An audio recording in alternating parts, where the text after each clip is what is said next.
Бүгін қонақта журналист, блогер, Өркен аккаунтымен танымал. Бізде Өркен Кенжебек мырза сіздермен бүгін сұхбат құратын болады. Арнайы өзінің жиған терген біліммен бөлісіп, жалпы еліміздегі әскери патриоттық бағыттың даму бағыттарын түсіндіріп, және де өзінің өзге саяхаттарынан көрген елдердегі білімдерімен салыстыратын болады. Олай болса, Өркен аға, бүгін осындай уақыт тауып қосылып отқаныңызға көптен алғысымызды білдіреміз. Қош келдіңіз дейміз ортаға. Енді мынау коронавирус деп атыр, пандемияға байланысты осындай онлайн формат өткізу бұйырыпты. Енді оның өзі бізге әсер етпейді. Осындай платформалар арқылы сізбен сұхбаттасуға мүмкіндік туып отыр. Құрметті қатысушылар, ендігі сөз кезегін Өркен ағаның өзіне берейік. Өркен аға, бастауыңызға рұқсат. Егер сұрақтарыңыз болса, чатқа жаза беріңіздер, иә? Ассалаумағалейкум достар, қалайсыздар? Жігер 2020 әскери патриоттық онлайн марафоны дегенді енді бүкіл формат өзі аспаннан айналып жерге түскен заман болды ғой қазір. Ешқандай стандартқа, ешқандай ережеге бағынбайтын заман, сондықтан да онлайн марафонға қош келіпсіздер. Маған дейін лекция тыңдаған шығарсыздар, иә? Бұған дейін тыңдаған лекциялардың ішінен кімдікі жақсы болды, не жерге жаза салсаңыздар, кімдікінен шынымен шабыт алып, осы патриотизм дегенді түсініп алдық. Өркен аға бір 5 минут сөйлессеңіз болады, атак патриотизм түсіндік, атак 100% патриотпыз десеңіздер, пожалуйста, 5 минутта аяқтасақ болады. Ал егер кішкене осы тақырыпта мен толғамдарым керек десеңіздер, біз енді максимум бір сағат шамасы көрейік, енді бір 2 сағатқа созған қалайсақ дұрыс емес болатын шығар. Дұрыс емес болғанда мен сөйлей беремін, мына жерде арнайы жалдадым сіздер үшін залды, осындай переговорный комнатаны. Негізі сұрақтарыңыз болса, мына жерде енді қазір уже сұрақтардың дейін андай сұрақтар болып жатыр. Андай дегенде қандай жаңа? Блогерлікті қалай бастадыңыз? Журналистке қиын ба деген. Оларға жауап беруге тырысамын, бірақ бүгінгі әңгіме негізі әскери патриоттық тәрбие. Енді әскери жағын қатты аша алмаспын, өйткені мен өзім әскерге бармағанмын. Мен қашан әскерге барам дегенше өзі 27 жасында оқу бітірдім, 28 жасында 8 жыл оқыдым ғой мен өзі. Программист оқыдым, политех колледж оқыдым, мен пединститут оқыдым, шығып кеттік, қайттан кірдік, заочный оқыдық, в общем. Армияға бармадық, әскер көрмеген адаммын, сол үшін әскери деген бір дүниені айта алмаспын. Сіздер де оған қатты талаптанып тұрмаған шығарсыздар, енді қазір әскерге бару қатты мода емес қой, бірақ патриотизм жайлы өзімнің толғамдарымды айтуға тырысайын. Сонымен 3-тен 8 минут кеткенде бастадық, бір 30-35 минут мүмкін мен өз толғамдарымды айтайын, содан кейін сіздердің сұрақтарыңызға жауап беруге тырысамын. Сонымен патриотизм деген өзі бұған дейін Google-дан көрген шығарсыздар, бұл өзі екі нәрседен тұрады. Біріншісі принцип. Принцип деген қандай? Бұл керек болса, осы отан үшін Құдай сақтасын, соғыс болса, жанымды қиюға әзірмін. Керек болса, өзімнің мүддемнен отанымның мүддесін бірінші қоямын деген. Одан кейін мынадай бір нәрсе бар, білесіздер, аманат деген нәрсе. Мысалы, сіздер енді ертең жаңа акиматқа барасыздар, Құдай қаласа, министрге барасыздар, мүмкін араларыңызда баяғыда әдемі сөз бар еді, араларыңызда мүмкін президент отырған шығар деген секілді. То есть, яғни кәдімгідей халықтың салығынан құрылған кәдімгі бюджеттің ақшасы қолдарыңызға тиген кезде, соған бір қолымды тигізбеймін, былайша айтқан кезде біреудің ала жібін аттамаймын, яғни халықтың аманатына, былайша айтқанда жетімнің хақысына тимеймін деген принциптің өзі патриотизм. Бізде енді көптеген коррупционерде демек сол қатты патриот болмай тұр ғой. То есть айтайын деп отырғам, жаңағы патриотизм екі нәрседен тұрса, біреуі ұстаным, принцип, екіншісі қандай? Бұл эмоция, яғни махаббат. Махаббат деген, яғни өзінің отаныңды жақсы көру, жеріңді, ауылыңды, тіпті патриотизмнің бір анықтамасы бар, бұл знакомый запах, знакомый бір болады ғой, кейде бір, енді сіздер түсінбейтін шығарсыздар, баяғыда 90 жылдардағы мысалы біздің кезде енді Фанта, Спрайт деген болмады, жаңа UP, не бар еді жаңа, мынандай бір химияны біз 5 литр суға араластырып, содан жаңа напиток ішедіңіз. Мысалы, сол UP-ді қазір мен әлемнің 40 елінде болып, қаншама керемет дәмді, қаншама табиғи сусынды ішіп жүрсем де, сол 90 жылдардағы UP-ді сағынам да. Көрдіңіз бе? Бұл да патриотизм, былайша айтқан кезде. Егер теориясын салатын болсақ. Сондықтан да патриотизм бір анықтамасы менің ойымша бұл әрине жаңағы ұстаным, сосын махаббат. Өзі енді сіздер жассыздар ғой, араларыңызда енді бойдақсыздар, енді кейін тұрмыс құрасыздар, ана боласыздар, әке боласыздар. Өзі некені де, брақты да былайша айтқан кезде екі нәрсе сақтайды. Бірі махаббат, екіншісі жауапкершілік.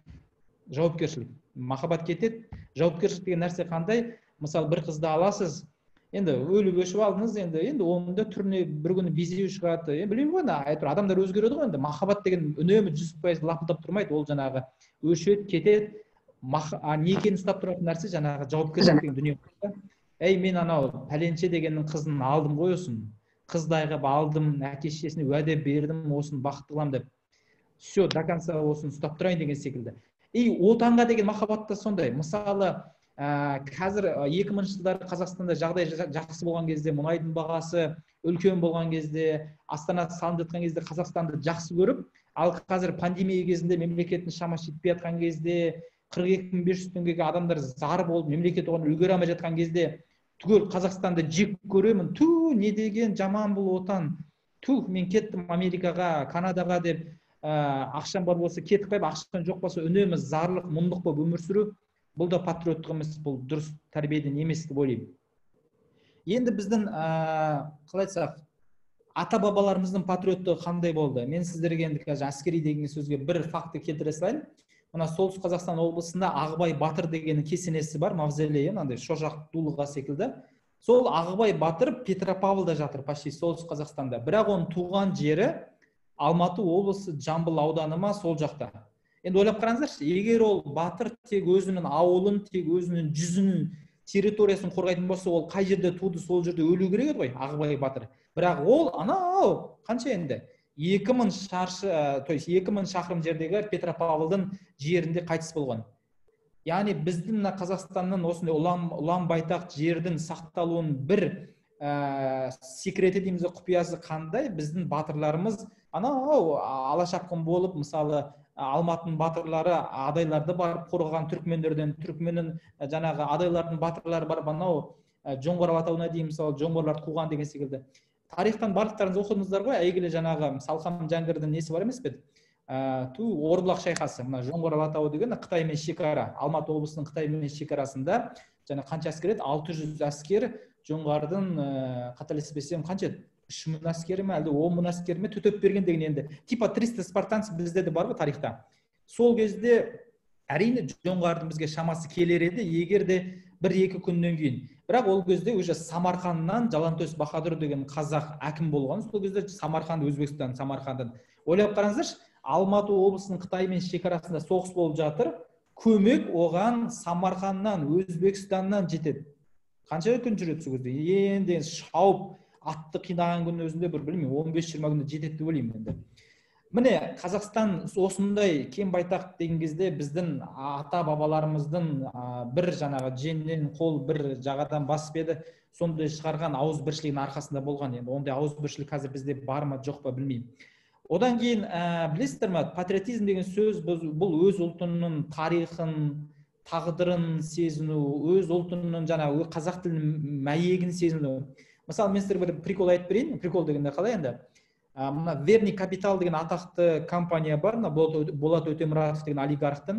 Мына білесіздер ме, Астанадағы Ритц Карлтон деген қонақ үй бар, Талант Аурс деген бизнес центр бар, Бурабайдағы Риксис, Билайн, Касанова деген банктер бар. Қысқасы соның барлығының бастығы үлкен компания енді, олигархтар. Сол компанияның бір күні мені лекцияға шақырды. Барлығы келіп отыр, Билайнның бастығы, банктердің бастығы, Ритц Карлтон бастығы. И маған айтады, сізге 3 сағат уақыт береміз. Вообще қазақ деген қандай халық, қазақ тілі деген қандай халық. Біз вообще бір ауыз сөз білмейміз қазақша, бізге соның бір махаббатымызды ашыңызшы деп. Сол кезде мен сіздерге бір мысалымды айтайын. Менде 1-2 слайд болған. Өкінішке орай мен бүгін слайд жасап үлгермедім. Осы мен қазір бүрсі күні Түркияға кетіп бара жатырмын. Бірінші рейспен бала-шағамен бірге демалу керек деп енді. Қазақстанда демалу қымбат болған соң, мен де кішкене патриот емес адам болып қалдым, мен сіздердің көздеріңізше. Сол кезде мен мынадай слайд келтірген болатын. Мысалы, қазақта алма деген сөз бар, алма, жеміс, яблоко. Орыс тілінде яблоко, ағылшын тілінде ол apple, қазақ тілінде ол алма. Осы сөздің мәнін терең талқыласаңыз, ол сөздің екінші мағынасы қандай? Ол етістік, то есть запрет. Алма, не бери, былайша айтқанда, алма, тиіспе, көрме деген сияқты ғой. Қайдан бұл сөздің мағынасы қайдан келіп отыр? енді көпшіліктеріңіз енді мұсылмансыздар, енді мұсылман деп ойлаймын. Құран оқығансыздар, Құран болмаса Інжіл оқыған шығарсыздар. Енді білесіздер, адам ата мен Хауаны жаңа жәннатта болған кезде Алла Тағала тапсырды, мына ағашқа тиіспе, осы ағаштың жемісіне тиіспеш, қалған бәрін жей беріңдер деді. Ол қандай ағаш еді? Бір жерде жүзім дейді, бір жерде, енді көп жерде оны алма деп айтады, алма ағашы. Сол үстінде орыстарда жаңа яблоко раздора деген тұрақты тіркес қалып кеткен. Яғни қараңыздаршы, қазақ тілінде қарапайым ғана біз енді аса қатты жемейміз ғой, ауылда тіпті сол алманы былайша айтқанда сиырға беретінбіз. Сол алманың аты қандай фәлсапалық мәнге ие? Адам ата мен жаңағы Хауаның жәннаттан қуылған тәмсілінен аты шығып отыр да. Болмаса біздегі мысалы адам деген сөзді алып қараңыз. Сіз мысалы мына жерде Ақбота да адам, Аида да адам, Яхуда да адам, мен де адам, міне. Қазақ тілінде ғана адам деген сөз анау түпкі мәнінен бастау алып тұр. Адам деген білесіздер, бізде жер бетіндегі алғашқы адам ол адам. Адам алейхиссалам пайғамбардан таралады. Орыс тілінде ол человек, ағылшын тілінде ол мән дейміз бе, білмеймін, басқа дейсіз бе. Міне осы фактілерді білу арқылы ғана бағана отырған қазақ тілін дым түсінбейді деген жаңа Билайн, Касанова солардың бастықтары бастарын шайқатты. Қазақтар деген оказывается вообще умный халық екенсіңдер, сендер вообще глубокий халық екенсіңдер ғой дейді да. Сонда оларға осыны түсіндіретін, олардың кінәсі жоқ шығар енді. Оларды түсіндіретін, олардың патриотизмін ашатын бір не болмаған ғой, зацепка болмаған ғой. Сондықтан да патриотизмді жан-жағынан да қарауға болады. Бұл тілге деген махаббат, бұл отанға, яғни жерге деген махаббат, бұл әке-шешене, сен туыстарына деген махаббат, ұлы жүзсің бе, орта жүзсің бе, оған дегенде махаббат жарайды, кете береді.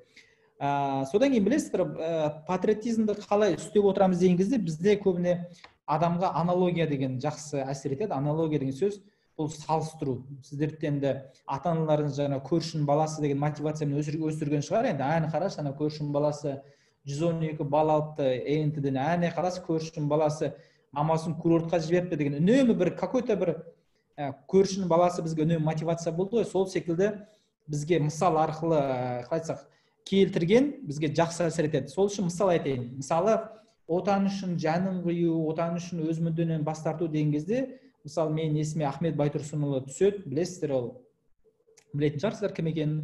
Ахмет Байтұрсынұлы қазақ газетін шығарған кезде 1900 қай жылдар еді, қазір ұмытып қалдым, 9-шы жыл ма еді, 10-шы жылдар ма, 12-ші жылдар ма еді. Сол кезде қазақ газетінің тиражы бар болғаны орташа 8.000, негізі бір 10.000 болған дейді, максимум 10.000 тираж болған.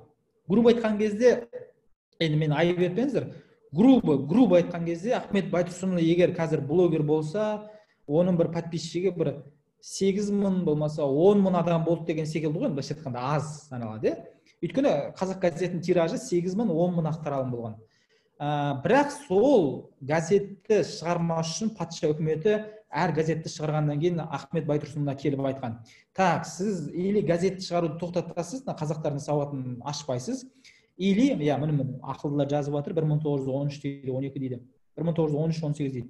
Гуглдан қарап көрдіңіздер ме тез-тез, или шынымен де осындай эрудитсіздер ме? Так, сөйтіп патшаның жендеттері келеді айтады, или газетті жабасыз, или түрмеге отырасыз. Сонда Ахмет Байтұрсынұлы всегда түрмені таңдағанда, бір 15 күнге жатып шығады, 20 күнге жатып шығады, келеді, сразу газет шығарады, нөмір шыққаннан кейін қайтадан түрмеге жатып шығады, бірақ газет тоқтатпаған. Сонда қараңыздаршы, Ахмет Байтұрсынұлының баласы болмаған, өзінің белінен бала дарымаған дейміз бе, тарамаған. Оның әйелі Омскіде жатып, негізі бұл ашық керек енді, кәдімгідей тұрмыстан, мына қиын өмірден жынданып кетеді. Бірінші әйелі, қателеспесем, орыс әйелі болды ғой. Сөйтіп ол Томскіде ме қайтыс болды. Қараңыздаршы, жеке өмірі Ахмет Байтұрсынұлы былайша айтқанда быт-шыт. Баласы болмаған, әйелі енді жалғыздықтан дейміз бе, қиын өмірден бе, енді психически ауруға шалдыққан. Қайбір тойып тамақ жеді, қайбір біз секілді KFC жеп, жаңағы мына жанында су дайын тұрды, көмекшісі болды. Бірақ сол Ахмет Байтұрсынұлының жанқиярлығының арқасында аты тарихта қалды, қаншама әліппесінен бастап бүкіл дүниесі осы қазақтың қазақ болуына қалай айтсақ, өзін құрбан етті, дұрыс жазып жатырсыздар, өз ұлты үшін өзін құрбан етті. Енді ондай жанқиярлыққа тіпті бару тұрмақ, тіпті оны оқып отырып жанын түршігеді, Құдай сақтасын, осындай сынақ маған келсе, мен не істер едім деген секілді. мені қазір мен өзімше қазір патриот секілді болып жүрмін. Құдай сақтасын, ертең бір зұлым басшылар келіп, мен мысалы түрмеде почкамнан 2 удар жіберсе, мен қазір любойымды сатып жіберуге дайынмын да. Мысалы мен Қуат дос болсын, Аида Ерлан қыз болсын, мен осы конференцияға шақырған Жасұланда болсын, өйткені адамның жаны тәтті. Өзі сол үшін де бізде ислам дінінде бүкіл азапты, мысалы тозақтағы азапты тән азабымен келтіреді. Мысалы біз сендерді ұялтамыз, біз сендерге жаман, сен малсың, сен ешексің деп айтамын деп айтпайды. Бізде мысалы ислам дінінде адамды қорқыту үшін тән азабымен келтіреді. Сендердің терілеріңді сыдырамыз, сендердің ауыздарында тігеміз, сендердің терілерін ағып, қайтадан тері ағылатып. Бір оқып отырып жанын түршігеді да. Сол секілді ана Ахмет Байтұрсынұлының сынақтары бар ғой. Түрмеге жату, баланнан бас тарту, әйелінен бас тарту, жылы төсектен бас тарту, иә. Болмаса Сәкен Сейфуллин жаңағы түрмеге түскен кезде енді жендеттер қинайды ғой, мұрты қатты болған дейді, Сәкен Сейфуллинше, сол кезде мұртын былай жұлған дейді да, немен бүйтіп түктерін жұлған кезде ойлап қараңыздаршы, адам мына жері өте нәзік жер ғой. Сен бұл жерде тұрмақ, бір түгін жұлып жүрсе жанның шыққы да жазайды. Енді сондай сынақтар бізге келген кезде, Құдай сақтасын, патриотпын деп, сол үшін мен айтуға мен айтуға аузым бармайды. Осыдан бірнеше жыл бұрын бір фарс болған, Ерлан Қарин ағамыз айтады, президенттің көмекшісі, осыдан бірнеше жылдар бұрын білім және ғылым министрлігі бізде патриотизм рейтингі болған екен. Сөйтіп жыл сайын отчет берген екен. Бізде Қазақстанда оқушылардың патриотизмі биыл 92%-ке жетті. Келесі жылы 93%-ке жетті. Одан кейін 94%-ке жетті. Сөйтіп бір күні тоқтатыпты. Өйткені өтірік көрсеткішпен сен бір күні 97-100% болды, сосын бір күні 2021 жылы айтып отырасың ба, біздегі патриотизм деңгейі 101%-ке жетті деп. Мүмкін емес қой. Патриотизмді өлшей алмайсың. Сол үшін де патриотпын деп жүрген адамдарға да сөзіне қатты сене бермеңіздер. Өйткені нақты іс келген кезде кімнің патриот емес екенін ол енді Алла тағала біледі. Одан кейін білесіздер ме, мынандай дүние, Сәкен Сейфуллин деп кеттік қой, бір мысал тағы да есіме түсіп кетті. Бұл енді сәл онша емес мысал, бірақ мен ойымша бұндай мысал керек деп ойлаймын. Сәкен Сейфуллин осы қазақ АКСР болып тұрған кезде, енді былайша айтқанда үлкен чиновник болып тұрған кезде, ол кісіге Москвадан ақша келеді. Семейде кірпіш заводын ашсын деген, кәдімгі мынандай пачка ақша келеді. Қазірдің ақшасын білмеймін, $100 деп айтайықшы. Сөйтті, Сәкен Сейфуллин не істейді? Ол ақшаға кірпіш заводын салдырмайды, бірақ ақша тұр. Оған Затаевич деген орысты шақырып алады да, ана қалтаға ақшасын салып береді, айтады. Сен, бұл ақшаның қайдан келгенін сұрама, сен былай істейсің, қазақтың даласын кезесінде ауылдағы шал кемпірлердің аузындағы жаңағы ән, күй, билерді жазып ал, соны нотаға түсір дейді. Все, сен жұмысын осы дейді. Тапсырады, одан кейін 1-2 жыл жүріп па, жаңағы Александр Затаевич бүкіл қазақтың жаңағы ән күй билерін түсіре алмайды ғой, ән күйлерін нотаға түсіріп алды ғой.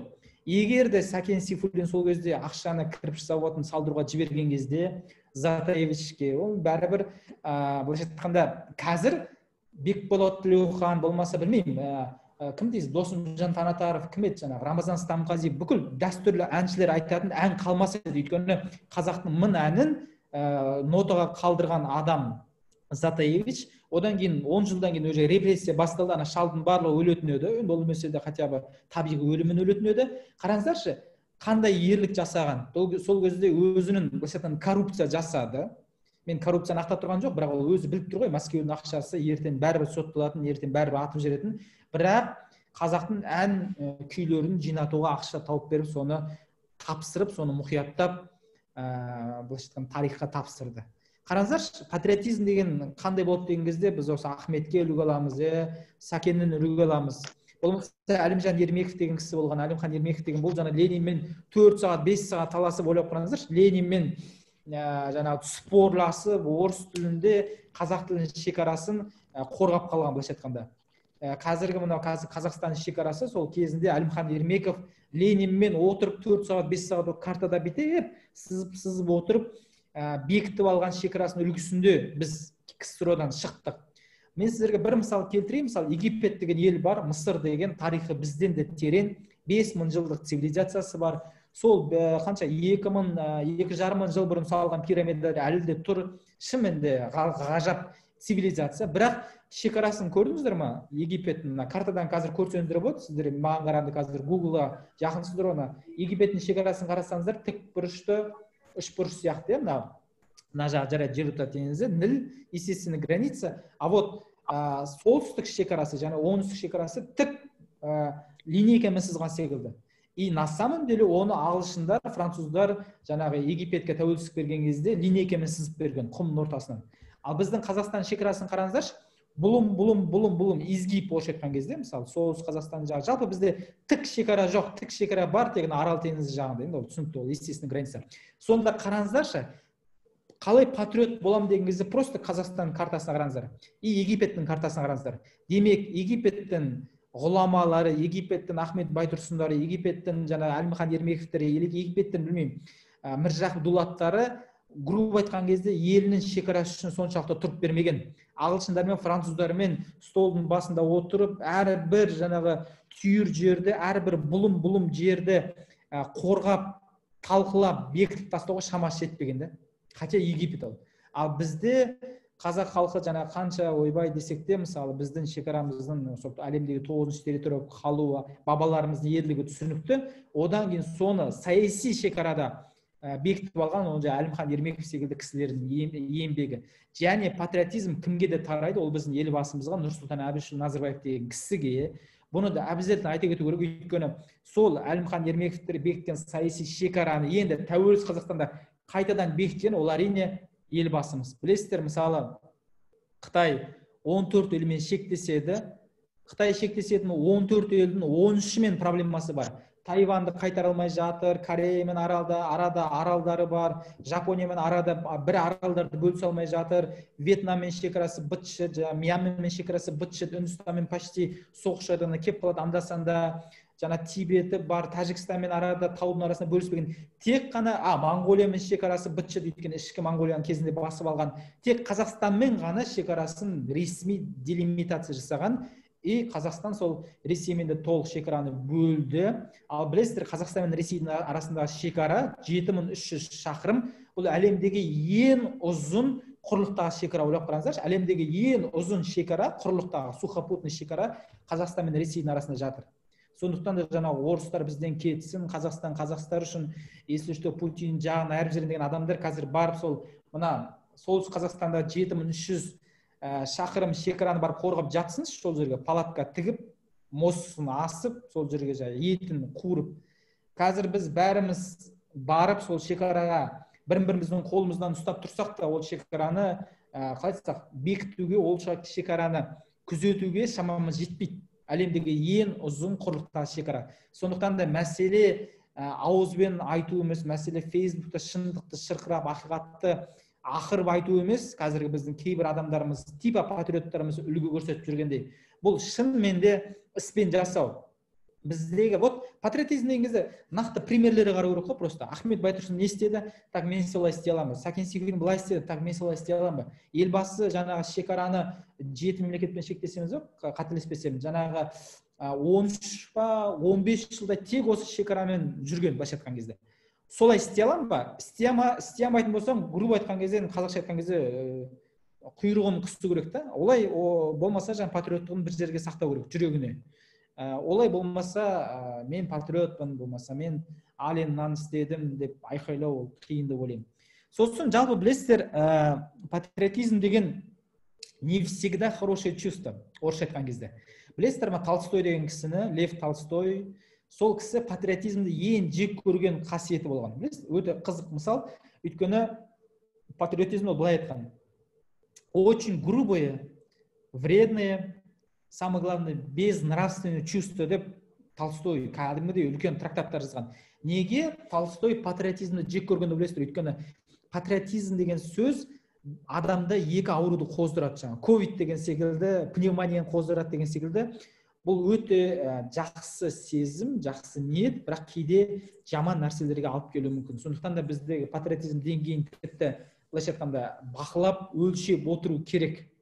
Біріншіден қандай жаман ауруға алып келеді, ол ксенофобия деген. Ксенофобия деген сөз, мен артықпын, мен қазақ деген ғажап ұлт, бірақ ұйғыр, дүнген, өзбек, корей, оның барлығы екінші сорт ұлт. Оларды былайша айтқанда құйрығынан теуіп, жаңа үйіне барып алтынын алып кетіп, білмеймін, бір әйелін зорлап, қызын үйге малайкаға алып кетуге болады деген секілді ксенофобия. Бұл жаңағы жек көру, ол басқа ұлттарды жек көру, басқа ұлттарды төмен қою. Міне ұлтшылдық егер бақыламаса, ол ксенофобияға артып келеді. Мысалы, енді білмеймін, қайдан мысалды аламын десеңіздер, биылғы жылдың шум көтерген мәселесі қандай? Өкінішке орай мен туған облыстан, Жамбыл облысында, Қордай ауданында, Масаншы, Сортөбе деген жерде дүнгендерді біздің қазақтар барып қуды, барып. Мен сол кезде шыны керек қатты жылағым келіп айтпай қойын, өтірік айтқан болар. Жылағым келмесе де бір қатты көңілім қалған мынадай тұс болды да. Ойлап қараңыздаршы, дүнгендер қазақ жерінде максимум 100 мың адам бар. Біз қазір Қазақстанда 18 миллион 400 мыңдай адам бар, қателеспесем, соның 12 миллионы железобетонный қазақтар, 12 миллионы қазақ, 6 миллион өзге халық. Соның ішінде 100 мың дүнген бар. Енді ойлап қараңыздар, сонда біз жаңағы дүнгендерді, 100 мың дүнгенді 12 миллион қазақ болып жүріп, не олардан қыз ала алмай, не олармен бірге бизнес жасай алмай, не олармен дұрыс тіл табыса алмай, сонда бардық та үйлерін қиратып, өртеп, бұзауларын, бұқаларын тиіп алып кетіп, магазиндерін қирап, Орбит, Сникерс, Баунтилерін мародерствомен тонап кетіп, олар жаңа Қырғызстанға шекараға барып, бүкіл BBC, CNN-ге шығып, Қазақстанда кішкентай ұлттарды қысымға көрсетіп жатыр деп. Не деген позор деймін да? Ол кейде болады ғой, мысалы, сен бір 2 жастағы балам болады, оның не, то есть айтқан сөзін түсінбейді. Жарайды, 2 жастағы бала демей қойшы, сен мысалы, мен 34 жастамын, мен мысалы қазір 6 жаста қызым бар, София деген. Оған мысалы мен бір нәрсені айтқыза алмай, то есть бір нәрсені істеткізе алмай, бір нәрсені түсіндіре алмай, ең сонда шапалақпен ұрып, құйрығынан ұрып, быт-шытып тепкілеп тастасам. Сол видео мысалы BBC-ге шықса, мен туралы адамдар қандай ойда болады? Өркен не деген жаман әке деген. 6 жастағы қызына дұрыс тәрбие бермей ме? Ұрғаны несі? Жынды ма? Көгеріп тастапты ғой. Бізде сондаймыз да, 12 миллион қазақ 100 мың дүнгенге сөзімізді өткізе алмай, оларды дұрыстап тәрбиелей алмай, не оларды жұтып жібермей, Қытайлар секілді. Қытайлар ұйғырлар жұтып жатыр ғой. Енді ол жаман саясат. Бірақ қыз ала алмай, бизнес жасаймай, ең соңында алдықта ұрып тепкілеп шығарып жатыр. Бұл ксенофобия. Мен мысалы енді шыны керек, енді араласатын ортамыз жаман емес қой. Бекболат Тілеуханға барам, бір күні Ерлан Қаримен шай ішем. Кей ақылды адамдардың ортасында жүрміз да. Бірақ ауыл аймақта не бір намысты жігіттер бар, намысты қыздар бар, бірақ интеллектісі, ақылы төмен да. Өзі ең қиын мәселе қандай? Намысың 100%, интеллектің 50% болса, сенен өткен жаман адам жоқ. Намыс деген жаман деген сөз емес, бірақ оны ұстап тұратын ақылда болу керек, интеллектте болу керек, ұстам болу керек. Құранның тілімен айтқанда хикмет болу керек, даналық дейміз ғой. Сол жаңа Қордайда болған жағдайда қандай намысты жігіттер барды қопарып тастады, бірақ ақылды жігіттер оның алдында дұрыс жұмыс істемеді. Сол парламенттегі, АП-дағы, білмеймін, жаңағы Қордайда мынадай мәселе болып жатыр деген секілді. Енді сонда біз әлемге қандай ел болып танылдық?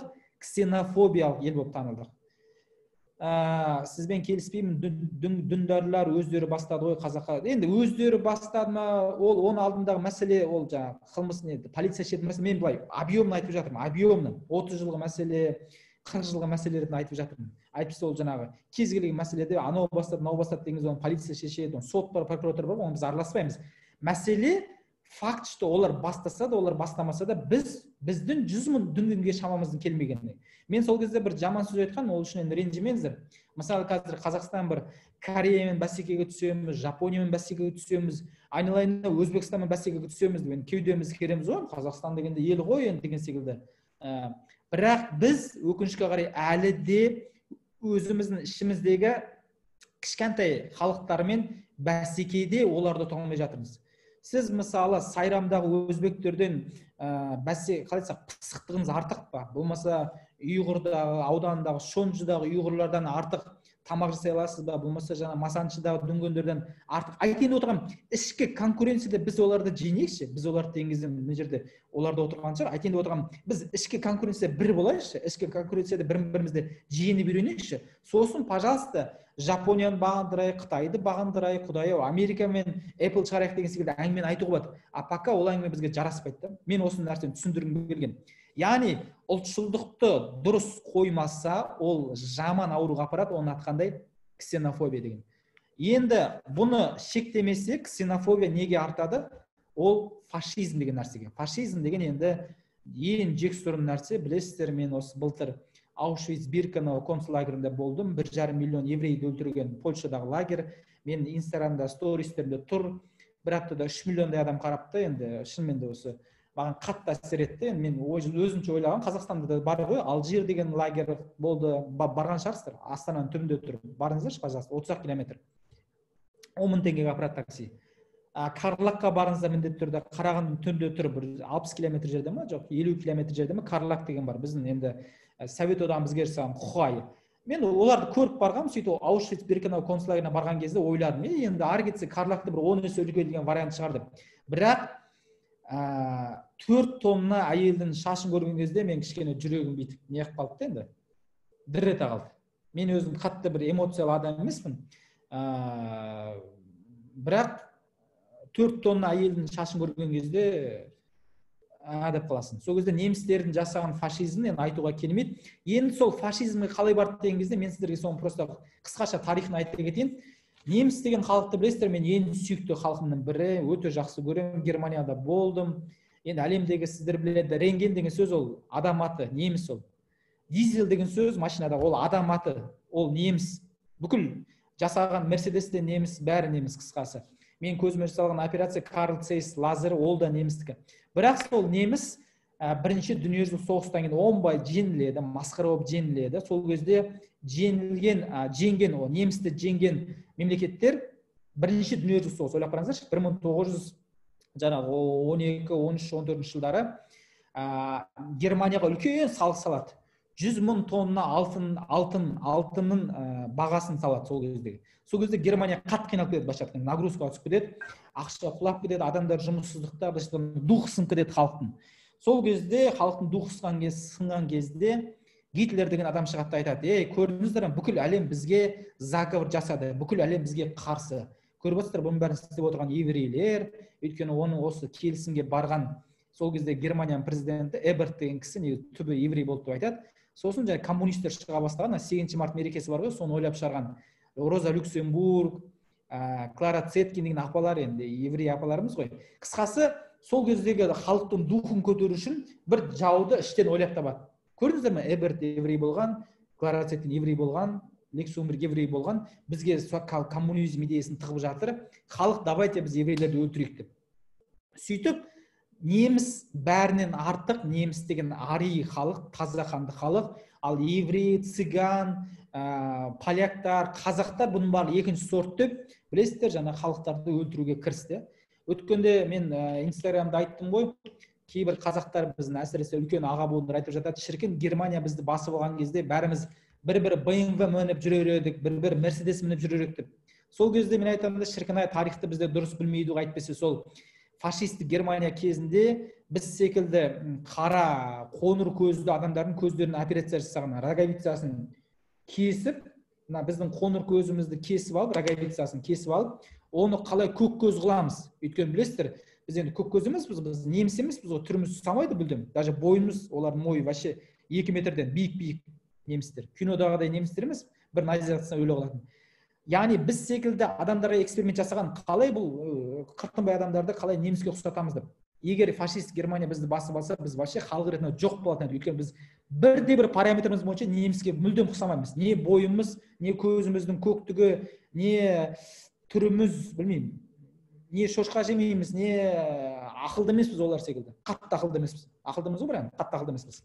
Сондықтан да патриотизмді дамытқан жақсы, бірақ патриотизм өсіп кетсе, патриотизм өршіп кетсе, оның ксенофобияға апаратын, оның фашизмге апаратынды біле жүруіміз керек. Өзі жалпы тарихтың екі ақ міндеті бар. Біз неге жалпы Қазақстан тарихын оқимыз, әлем тарихын оқимыз, неге мен стористерімді әлем тарихын көрсетуге тырысамын. Мысалы, мен Вьетнам стористері бітті инстаграмда ше, мысалы, енді посттарын жазып жатырмын. Мен екі ақ нәрсені тарихтан аламын. Біріншісі тәлім. Тәлім деген нәрсе қандай? Мысалы, Германияда фашизм болды, енді қазіргі немістер сол фашизмді қайталатқысы келмейді.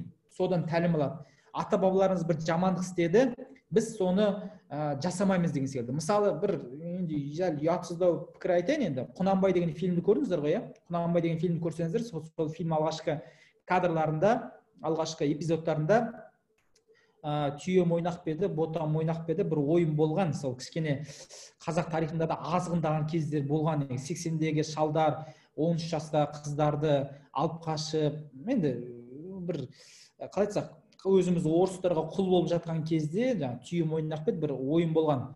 Жаңа тойларда бір байлар түйені бағанға іліп қояды, жіпті байлап.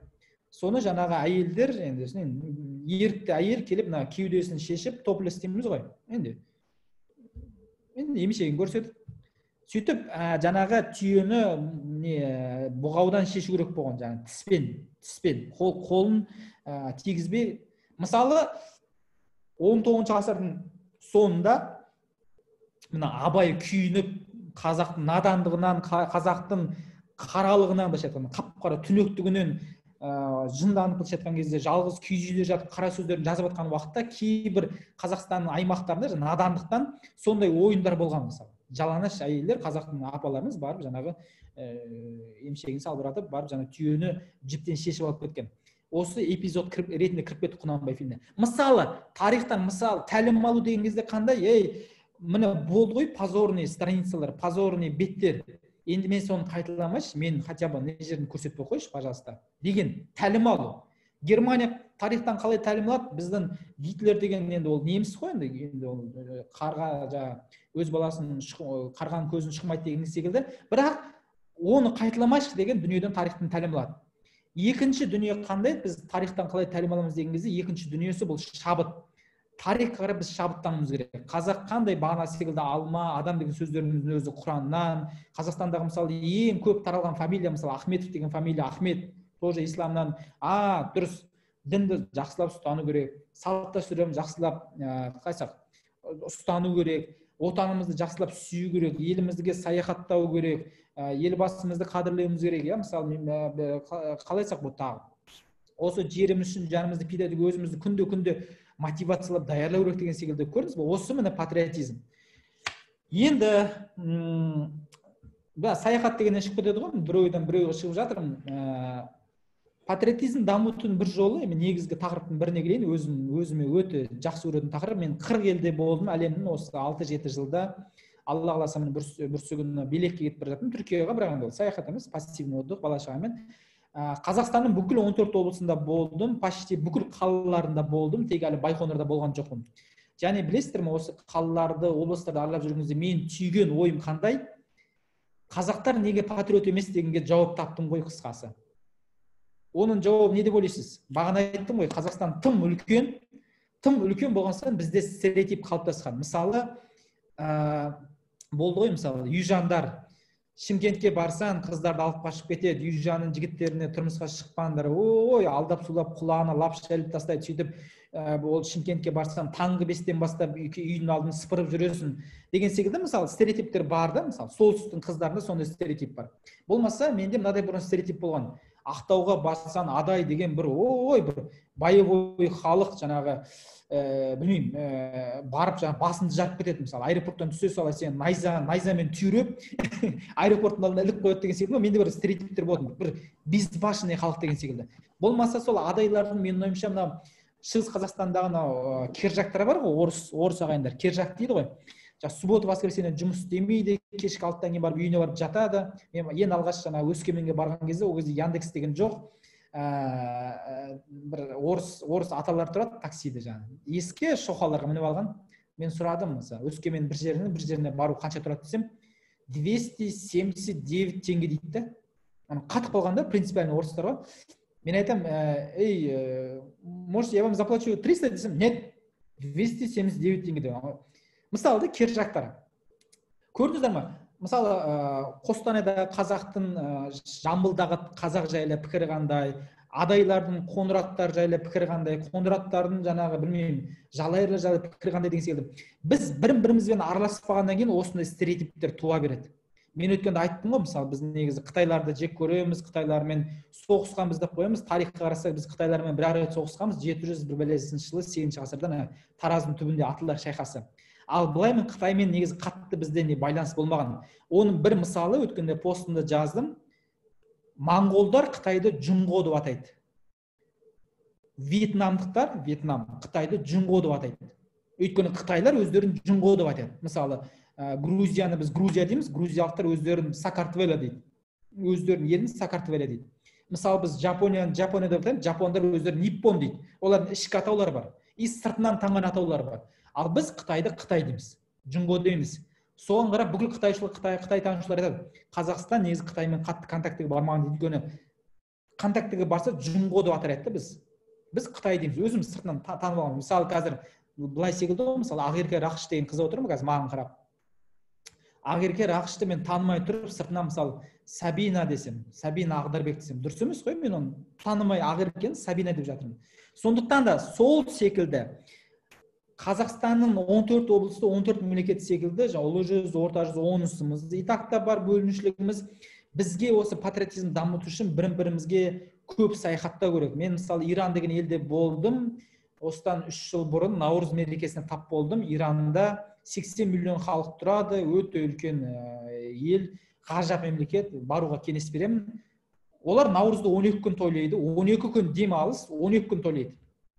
И бір күні біз Шираз деген қаласына барсақ, раскладушка, палатка жайып тастаған қаланың көшесін барлығы бір раскладушка жана сатып жатыр, палатка сатып жатыр, раскладной андай орындықтар бар, сондай сатып жатыр. Біз ойладық, Құдай сақтасын, жаман ойлайсың ғой. Ойбай, біз Иранға барған кезде Америка соғыс бастап жүрді ме, не болды деп адамдардан сұрасақ айтады, ой, сендер білмейсіңдер ме, біздің дәстүрді біз Наурызды 12 күн тойлаймыз, бір күні тамақ істейміз, бір күні бір бәле істейміз, ал бір күні ешкім үйінде отырмау керек. Кім үйінде сол күні отырып қалады, сол жылы соның жолы болмайды, сол бақытсыз адам болып қалады деген бізде ырым бар дейді Наурызда. Сөйтіп 80 миллион халық ешкім үйінде отырмайды. 80 миллион халық Иранның ішінде бітіп апыр-топыр күж болып қайнайды екен де кәдімгі.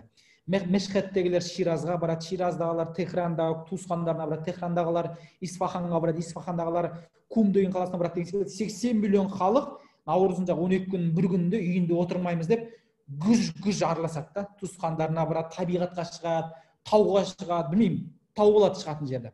Бізде хотя бы сондай бір дәстүрді енгізу керек та. Қазақтар айналайын диванда жатып, қалауымды көрмей, болмаса бір жаңа әйел бақып өтіп қалды, білмеймін не бар еді қазір, келінке және кекеш келін деген бір нәрсе болып жатыр екен, мамам соны көремін дейді Таразда. Үнемі кешке сөйлесем айтады, балам кекеш келін ба, атын жазып жіберіңізші, бір нәрсе деген сериал бар екен ғой, соны көріп жатырмын.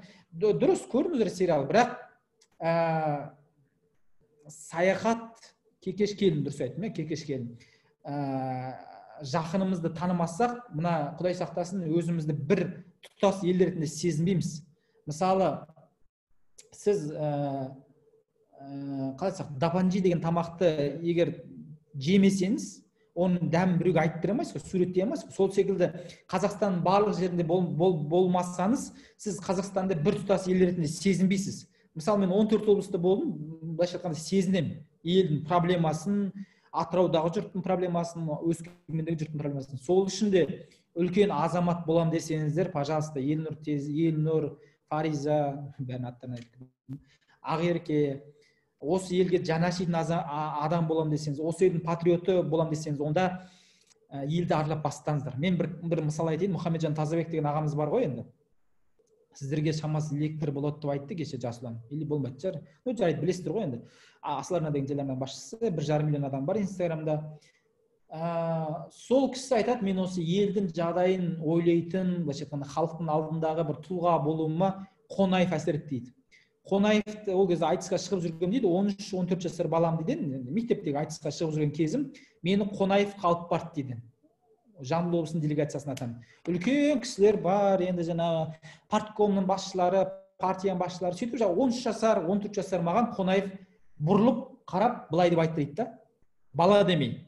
Ей, балам, қалайсың? Елдің жағдайы қалай деп. Елдің жағдайы қалай деп сұрады дейді да. 14 жаста менен атак басқа адамдар тұр ғой қасында дейді енді. Партияның басшысы, үлкен сақал сапсиған ақсақалдар тұр.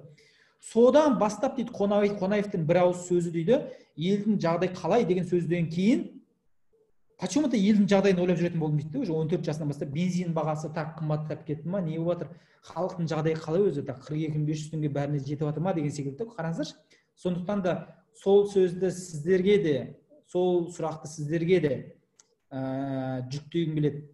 Елдің жағдайы қалай деген сұрақты ойлана жүрсеңіздер, елдің жағдайы қалай жақсартсам деген идеяға ойлана жүрсеңіздер. Так, енді сөзімізді жайлап аяқтауға жақын қалайық, өйткені бізде 3-тен 8 минут кеткенде бастаппыз. 4-ке үшін 8 минут уақыт беріңіздер. 4-ке үшін айтайық, сосын сұрақтарыңызға жауап беріп көрейін. Негізгі сұрақтарыңызға, атау мен жаңағы тікелей эфирімдегі сұрақтар секілді болып кетпесін. Руыңыз қандай, бала шағаңыз қандай, тісіңізді қандай пастамен жуасыз деген сияқты нормальный сұрақтар қойыңыздар, шамайынша патриотизмге байланысты. Так, міне жақта жақсы, Аида Ерланқызы деген ақылды қыз отыр екен. Сингапур тарихын оқыңыздар деп жатыр. Енді Ли Куан Юдің мысалы мотивация ғой, бірақ Сингапурдың бір мысалы бар, білесіздер ме? Бағана ұлтшылдыққа бір жаман кейстер. Мысалы, Үндістан деген елді білесіздер, Пакистан деген елді білесіздер, Бангладеш деген елді білесіздер. Бірақ осының барлығы негізі бір ел болған. Ағылшындардан босап шыққан кезде 1947 жылы, қателеспесем, британский Индия деген болған, осы үлкен болған сонда. Пакистанда, Индияда, Бангладеште бәрі бір ел негізі. Просто Пакистанда мұсылмандар көп, Бангладеште мұсылмандар компактно орналасқан, мұсылмандар көп. Қазір Бангладеште 140 миллион мұсылман бар, 140 миллион. Хотя Бангладештің жерінің территориясы Жамбыл облысының территориясынан да кішкентай. Жамбыл облысында 1 миллион адам тұрады, 1 миллион 100 мың адам тұрады, Бангладеште 140 миллион адам тұрады. Сосын Пакистан бар, Пакистанда 180 миллион мұсылман тұрады. Ойлап қараңыздаршы. И Махатма Ганди, қателеспесем, Джавахарлар Неру бар, жалпы сол Үндістанның патриоттары, Үндістанның ұлтшылдары, Индияға тәуелсіздік алып берген адамдары, бұны айдостарым айтқан болатын маған. Өздерінің слишком ұлтшылдығынан да не істейді? Бір елді 3 елге бөліп жіберді. Пакистанды бөліп тастады, өйткені ол жақта мұсылмандар көп. Бангладеш бөліп тастады, өйткені онда мұсылмандар көп. Өйткені елге тәуелсіздік алып берген Махатма Гандилер кім еді? Олар индуисттер болатын. Индуизм дінін ұстанатын индуисттер болатын. Бірақ бір елдің адамдары болатын. Бірақ ұлтшыл болатын. Бірақ алдыда бір елді 3-ке бөліп тастады. Из-за чего? Из-за патриотизма. Сингапурдың тарихын дегенде білесіздер, Сингапур деген ол Малайзияның бір губерниясы болған. Былайша айтқанда Қазақстанның бір Ақтау деген сияқты ғой, Қазақстанның бір облысы болған Сингапур. Кейін Малайзияның басына келген ұлтшылдар, сол кезгі Малайзияның мықты адамдары, малайлар, ол елдің халқының титулды ұлты білесіздер, малай деп аталады. Сол малайлар жаңағы Сингапурды бір күнде указ шығарып бөліп тастайды. Сингапурдың тарихын оқысаңыздар вообще қызық. Сингапурда өйткені қытайлар мен тамилдар дейміз ғой, тамилдар деген үнділер, солардың үлес салмағы тым көп болған, мұсылмандар аз болған. Сол үшін жаңағы кішкене мынау ұлтаралық соғыстар болған, қақтығыстар, соғыс емес, қақтығыстар болған. Сол үшін Малайзияның үкіметі бір күнде өзінің бір облысын бір указбен бөлек шығарып жіберді. Сингапур бірнеше ай жылайды. Болады, мамасы жетім қылып детдомға өткізіп жіберген секілді. Ей, мен сен облысың ғой, ей, Малайзия жындысың ба? Я же твой часть, я же твоя часть. Ты чё? Жоқ, жылайды. Ертеңіне оянып, Сингапур ар жағынан, енді олардың да патриоттары пайда болды, Ли Куан Ю секілді сөйтіп Сингапур біз білетін Сингапурға айналды. Бірақ қараңыздаршы, бағана Толстой неге патриотизмді жек көрді? Өйткені патриотизм кейде осындайға да апарады. Индиядан Пакистан мен Бангладешті бөліп тастады, Малайзиядан Сингапурды бөліп тастады. Егер де Құдай сақтасын Қазақстанға 90-шы жылдар Назарбаев емес, басқа бір слишком патриотичный, слишком ұлтжанды, слишком деген сөзге мән беріңіздер, атақ мен патриотизмге қарсы емес, мен патриотизмді лекция оқыдым ғой. Слишком ұрда жық адам келген кезде Құдай сақтасын Қазақстанның 5 облысын сол кезде бөліп жіберетін еді. Қазақтар аз өткен. Мысалы, Петропавлда әлі күнге үшін қазақтардың үлес салмағы бір 40%-ке жетпеді. Тәуелсіздік алған кезде осы Петропавлда қаласында қазақтардың саны 19% болған, 20% болған. Қостанайда әлі күнге үшін бір 56% па қазақтар енді жетті. И то оралмандарымен, енді серпін бағдарламасымен деген секілді. Егер Құдай сақтасын Қазақстанның басшылығына 90-шы жылдары Назарбаев емес басқа адам болған кезде, ұлтшыл адам дейікші, тырнақшаның ішіндегі, онда Қазақстанның 5 облысы қазір мен Ресейден отырып сіздерге сабақ берген болатын едім, оның ішінде в том числе Ақмолада кетіреді ғой. Сонда өйткені тарихта мысалдар бар. Малайзиядан Сингапур не үшін бөлінді, Индиядан Пакистан мен Бангладеш неге бөлінді. Қысқасы тарихты оқи жүріңіздер, сол кезде патриотизм деген тек сөзбен емес, тілдің шында тұрған патриотизм ары қарай жұтып жүрекке қонады сол кезде. Өзі көп нәрсе біздің тіліміздің шында ғой, жүрекке ары қарай жетпей жатады да. Или асқазанымыз кетіп қалады, қорытып жүреміз. Так, не қалды сонымен? 3-4 минут уақытымыз қалыпты. Тарихты білсеңіздер, тарихқа назар аударсаңыздар, көптеген қателіктің алдын алуға болады, көптеген дүниеге расымен де мақтануға болады. Өзі отанды сүю иманнан деген сөз бар, білесіздер. Бір-екі мысал айтып кетейінші, осы Фейсбуктағы мысалдардан. Осыдан бірнеше жыл бұрын Мәншүк Мәметова зомби, Мәншүк Мәметова ақмақ деген пост шықты. Оны шығарған жігіт болашақпен Англияда оқып келген жігіт болатын, қазақша жазып отыр. Сол кезде логикасына мен таң қалдым. Ол былай айтқанда, Мәншүк Мәметованы білесіздер ғой, Совет одағының батыры, батыр қызымыз. Оның әкесін 1937 жылы, 38 жылы халық жауы деп атып тастаған. Мәншүк Мәметованың әкесін. Ал ол өзі Мәншүк Мәметова әкесін атып тастаған, отанын әкесін атып тастаған билікті қорғау үшін 1941 жылы соғысқа өзі сұранып аттанды. Ана автор негізгі логикасы дұрыс, былай қарасаң, логикасы дұрыс. Ол қандай? Сен әкеңді өлтірген адамға барып сен жұмыс істемейсің ғой ертең барып. Сол секілді әкеңді өлтірген отаныңды сен қалай қорғайсың? Мәншүк Мәметова деген ақымақ, ол зомби болған деп жазды. Мен өзі жыным келіп үлкен пост жаздым. Ол постты кейін өшіріп тастады ана жігіт. Айтайын деген мынада, Мәншүк Мәметова әкесінің өлгенін білмеген. Оны әкесін өлтіріп тастаса да, 38 жылы оны әкесінің өлгенін ешкім айтпаған. Ондай хабар бермеген, әкем тірі деп ойлаған. Бірақ енді қазақ сондай ғой, қазақ емес, жалпы барлық халық жауының қызы деп Мәншүк Мәметоваға жұрт былайша айтқанда тыныштық бермеген. Өзінің ауылында, өзінің қаласының өзінде, Мәншүк Мәметова халық жауының қызы жүр, оңбаған десе, оңбаған деп бүкіл туысқандары тілдеген, көршілері тілдеген. Сөйтіп Мәншүк Мәметованың былайша айтқанда соғысқа қалай кетпеске амалы қалмайды да. Былайша айтқанда бүкіл халық оны позор еткен. Халық жауының қызы, оңбағанның қызы деген секілді. Қаршы, жүрісін қаршы, кет шар деген сияқты, мысалы. Қарыз бермеймін, мысалы, сүт бермеймін деген секілді. Содан ана Мәншүк Мәметова есі дұрыс адам негізі, енді 21 жасында ма, қанша жасында еді, 19 жасында ма, тем более қыз баласы соғысқа өз еркімен сұранбайды. Енді негізі енді патриотизм деген түсінемін, жақсы нәрсе екен, бірақ енді патриотизмнің кішкене ақылға сыю керек қой, рациональный болу керек қой.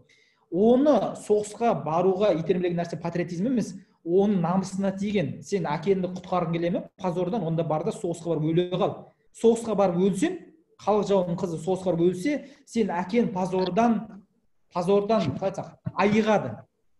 Смывается позор. Сол үшін де соғысқа барған. Патриотизм емес. Патриотизм бар шығар, 10%, 90% позор үшін. Енді осыны білмей, бағанағыдай пікірді қалай жазуға болады. Және сіздер де сол секілді абайламай бір күні өздеріңіздің ұлтыңызға, өздеріңіздің мемлекетіңізге тіл тигізіп жіберулеріңіз мүмкін. Сол үшін тарихты оқыңыздар қысқасы. Мен бір керемет бір тарихшы емеспін, тарихшы, бірақ хотя бы элементарный уровень болсын сіздерде. Соңғы сөзімді түйінді, сосын жаңағы сұрақтарды мен қазір басынан бастап бір қарап өтейін. Или қалай істесек болады? Қазір ал сұрақ жаз деп былай істейікші онда қазір. Былай істейік. Бұған дейінгі сұрақтарға жауап бермеймін, өйткені өте көп жазып тастаңыздар, арасында жаңа мынау, Алмат дұрыс айттың, Гүлнаш қалайсың, қалыңғылап жатқан пікірлерді көріп жатырмын. Қазірден бастап жазған сұрақтарға жауап беремін. Бір айтайын, 6 сұраққа жауап берейін, 6-7 сұраққа, нормальный сұраққа. Сосын ойымды жинақтап, телевизиончик болсын осы енді, Zoom эфирімізді аяқтасақ болады. Так, сұрақтарды оқуға кірісейін. Сағат 4-тен 1 кетті. уже 55 минут па сөйлеп жатырмын. Қалай ойлайсыз, аз бюджетте, тоқта. Патриотизм туралы мақала еңбектеріңіз бар ма дейді. Патриотизм туралы мақала еңбектерім жоқ. Мен айтып жүрген ол бір арнайы мақала болып шықпайды. Патриотизм туралы үнемі, мен мысалы шетелге барған запискаларым өзінен, шетелге барған посттарым өзінен патриотизм туралы үнемі тығам. Мысалы, мен Алла қаласа бүгін Вьетнам туралы постым шығады. Вьетнам туралы постымда мен Вьетнамдарға тәнті боламын. Неге? Олар кәрістерден артық деп, өйткені Вьетнам білесіздер, екі елге бөлініп кеткен болатын. Француздардан бостандық алғаннан кейін сөйтіп оңтүстік Вьетнам, Америка жағындағы, солтүстік Вьетнам коммунистер, СССР жағындағы екі ел бөлініп кеткен. Ең сонда екі ел бірікті, соғысып жатып, 30 жыл бойы соғысып жатып, америкалықтарды қуып, быт-шыт екі ел бірікті. Мысалы, Корея, кәрістер қандай мықты халық, бірақ кәрістер әлі күнге шейін екі ел коммунистік, солтүстік Корея бар, енді америкалық, жаңағы оңтүстік Корея бар. Кәрістер қандай ақылды болса да әлі екі ел бірге алмай отыр, бірақ Вьетнамды ешкім бізге үлгі ретінде қоймайды, жапондар сияқты қылып, сингапурлар сияқты қылып, бірақ Вьетнамның мықтылығы сол, екі ел бір ел бірге алды. Ол мықтылық. Мысалы, мен соны пост қылып жазамын. Ол осы патриотизм. Көрген нәрсем. Так, қалай ойлайсыз, аз бюджетпен деген сұрақ көп болып кетті. Қазір айтпай ақ қояйын, негізі мен тікелей эфиріме қатыссаңыздар, саяхат туралы көп сұрақ болады, сол кезде айтып жатамын. Бүгін патриотизм жайлы негізгі сұрақтарға жауап берейін, ренжімесеңіздер. Патриот адамды қалай көресіз? Мен бағана айттым патриотизм сипатын. Патриотизм деген ол дін деген міндетті түрде бісмілладан басталмайды деген секілді, патриотизм деген айқайлап жасалынбайды. Ол өткенде қайтыс болды ғой, Жақсылық Шүкемпіров ағамыз секілді. Қараңыздаршы, 1980 жылы Мәскеу олимпиадасында алғаш олимпиада чемпионы болған қазақ, былайша айтқанда спорттан да өзін дәлелдеген, қалайша любой бір істе дәлелдеген, бизнестен ба, спорттан ба, мемлекеттік басқарудан ба, и жасы үлкейген шағында бүкіл ауылды қарамағына алып, жылқыларды бағып, адамдарға жалақ төлеп, қаншама адамға үй алып беріп, қаншама жетімнің басынан сипап, қаншама жесірге баспана беріп, былайша айтқанда ауылға бизнесмен ретінде де көмектесті. Кезінде спортсмен болып та алтын медаль алып берген, Қазақстанға тарихқа қалдырды. И бизнесмен болып та халыққа жұмыс беріп, ақша беріп, көмектесіп, тарихтан өтті де Жақсылық Шүкемпіров. Вот реальный патриоттар сондай болады. Бірақ сол мен почему-то сол Жақсылық Шүкемпіровтың бір ютубта бір шок. Жақсылық Шүкемпіров сказал правду. Жақсылық Шүкемпіров режет матку деген бір режет матч правду деген бір қалай айтсақ бір ютубтан бір сенсационный видеолар көрмеппін да. Бізде бәрі шіріп жатыр, коррупция, оңбаған, мына елде болашақ жоқ. Ол барды да істеді. Ну, у него, конечно, получился, бірақ сол Жақсылық Шүкемпіров елдің бәрінен ақылды емес қой, Жақсылық Шүкемпіров бір гений емес қой бір. Бірақ ол қолдан келген жасады, Алла тағала оған берекет берді. Вот шын патриот. Мен бір ғана мысал айтайын, әйтпесе ондай адамдар бар ғой. Өткенде Сайранбай ағамыз мысалы ол кісі қайтыс болып кетті, мысалы бүкіл аудан жұмыспен қамтылып отырған еді. Енді патриот деген міндетті түрде бизнесмен емес, ол мысалы қаламымен соғыс. Мен секілді блогер болып блогер деген бір дәреже емес, жаңағы шама келгенше мен енді саяхатқа барған кезде өзім селфиге түсіріп, не жер тамаша екен, сарқыраманың қасында өзімді бақытты сезімді жазсам да болады. Ондай да посттар бар, бірақ мен саяхатқа барғанда посттар негізі қандай, сол елдің тарихын айта отырып, қазақтарды ояту, қазақтардың намысына тию, қазақтарды әйтеуір, Жапон секілді босандаршы, міне. Сол үшін Жапониядан 489 сторис салдым, 26 пост жазыппын. Жапония туралы 26 пост жазғам. Алласы кітап болып бәрі шығады, иншалла. Бір жылдан кейін ба көремін. Қашан өзім жалқаулығымды жеңсем, өзім мотивациялап кітап болып шығады. Вот көрдіңіз ба? Өз салаңнан пайда келтіру осы елге, осы қоғамға. Так, екі сұраққа жауап бердім уже. Саламатсыз ба? Патриотизм сезім қалай оятсақ болады? Енді ояту, оятпау, қалай ояту деген кезде бұл біріншіден тарихты оқу, екіншіден саяхаттау, үшіншіден жаңағы алаш арыстары дейміз, Абылай хан дейміз, елбасы дейміз, үлгі ету. Солардың орнына өзіңді қойып көру. Сол кезде патриоттық сезім сәл-пәл оянады деп ойлаймын. Так, үш сұраққа жауап бердім. Сау болыңыз. Патриоттың өзгелер ақыл айтқан адамдар көбейген заманда сіздің ойыңызша қандай адамдар өзге адамдардан қалай ажыратамыз? Патриот сөздің түбегейлі түсінен тұлға деп кімді айтады? шын патриот пен қалай айтсақ өтірік патриотты қалай ажыратамыз деп тұр ғой енді. Бір кісінің мықты бір мақаласы болған кезінде. Зиялы адам деген сөз бар ғой, зиялы, интеллектуал дейміз, элита дейміз. Оны қалай ажыратамыз деген кезде, мына күн бар, күн. Күн өзінен жарық шығарады. Күн өзінен жарық шығарады. Ай бар, ай бізге жарық болып көрінеді, бірақ ол өзінен жарық шығармайды. Ол тек қана күннен түскен сәулені шалыстырып, ол өзі жарық болып көрінеді, бірақ өзінен жарық шығармайды. Сол секілді патриот ол өзінің шын мәнінде жүрегінен, ниетінен, ол өзінің қолымен, қалай айтсақ, сөзімен дейікші, дұрыс сөзімен шынымен де елге пайда тигізетін адам, қоғамға пайда тигізетін адам. Өзінің жанын қиятын адам. Мысалы, осыдан бірнеше жыл бұрын Баянауылда бір школьный автобус келе жатқан, іші толы школьник, алдында полицейлер сопровождать етіп жүреді ғой. Артында бір машина, алдында бір машина. Сөйтіп, встречкаға КамАЗ шығып кетеді, дәу КамАЗ. Сол кезде алдында келе жатқан полицейдің машинасын естиді, алдына барып таран жасап, бүйтіп машинаның көлденең қойып үлгереді. КамАЗ ана полицейский машина мыршып кетті, екі полиция овощ болып қалды. Былайша айтқан кезде енді өмір бақи мүгедек болып қалды. Құдай сақтасын. Здоровый жігіттер ғой, полицияға здоровый жігіттер бар ғой. Сол кезде көп адам жазды да енді, ну что, енді полициялардың өзі міндеті ғой сол, өлу сол. Енді осындай да пікір бола ма екен? Сен сол машинаның орнында келе жатсаң, сол полицейдің орнында келе жатқан кезде, сол алдында КамАЗ келе жатыр, артында оқушылар келе жатыр. Мен мысалы, Құдай сақтасын, рөлді былай бұрып жүр едім, оңға қарай. Өйткені мен жаным тәтті. Мен әлі саяхаттан біледі, мен әлі қызымның әлі үлкен болып, қайтсақ, жақсылық жасағанын қалағым келеді. Бірақ ол адамдарда патриотизм деуге келеді ғой енді. Жанқиярлық сезім оянып кетті. Какой-то бір доля секундта сен шешім шығаруың керек. Бір секундта сен шешім шығаруың керек. Рөлді былай бұрасың ба, или рөлді тіке КамАЗ қарай бағыттайсың ба? Вот сондықтан да вот нағыз патриот сол, жақсылық ішкен патриот. Вот сондай адамдарды білген сайын жалған патриоттарды ажырата бастайсың. Фейсбуктағы үйде отырып алып, тізесі шығып кеткен трикомен отырып алып, Тоқаев былай істе, Назарбаев вообще сен, ай деп отыратын адамдар. Иә, ондай адамдарда патриот болуы мүмкін, бірақ шындығын қалай тексерем деген кезде алдымен адамның сөзіне сенбеңіз. Өзі исламда да бар. Осы мен бітіре салайыншы, осы сұраққа жауапты. Адамның бос уақытын неге құртатынына қара дейді. Адам бос уақыт немен құртады? YouTube қарай ма, ол кітап оқи ма?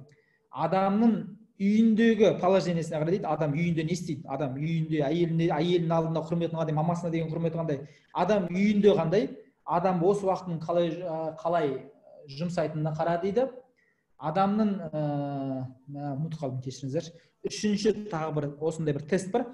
Төртіншісі қандай? Адам аузындағы сөзіне қарама дейді. Адамның аузындағы сөзіне қарама дейді. Қазір сіздер де бағана байқап қалдым.